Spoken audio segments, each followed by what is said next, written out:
కొనలేని పరిస్థితి. అలాంటి పరిస్థితి నుంచి ఈరోజు ఏ విధంగా మహిళలకు అండగా ఉన్నారో మీరు గమనించాలి. ఇక సున్నా వడ్డీతో 10 లక్షల ఉండాల్సింది జగన్మోహన్ రెడ్డి ఆయన ఫెయిల్యూర్స్ ఒకసారి మనం వినాలి. 10 లక్షలు ఉంటే దాన్ని 3 లక్షలకు చేశాడు. ఇక డ్వాక్రా మహిళల వ్యవస్థ అయితే మొత్తం నిర్వీర్యం. వాళ్ళకి ఏది లోన్స్ కూడా రాలేదు.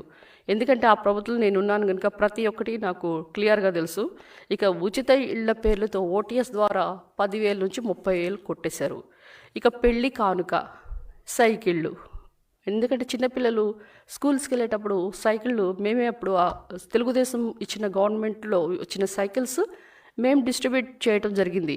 మరి ఇప్పుడు సైకిల్ లేవంటే ఆ టైంలో సైకిల్ ఇచ్చిన దాఖలే లేదు. ఇక తల్లి బిడ్డ ఎక్స్ప్రెస్ అంటే డెలివరీ అయిన స్త్రీకి ఆ తల్లి బిడ్డ ఎక్స్ప్రెస్ ద్వారా వాళ్ళకి ఈ యొక్క తల్లి బిడ్డ కిట్ ఇచ్చి ఇంటి దగ్గర డ్రాప్ చేసేవాళ్ళు. ఈ తల్లి బిడ్డ ఎక్స్ప్రెస్ అనేది తీసేశారు.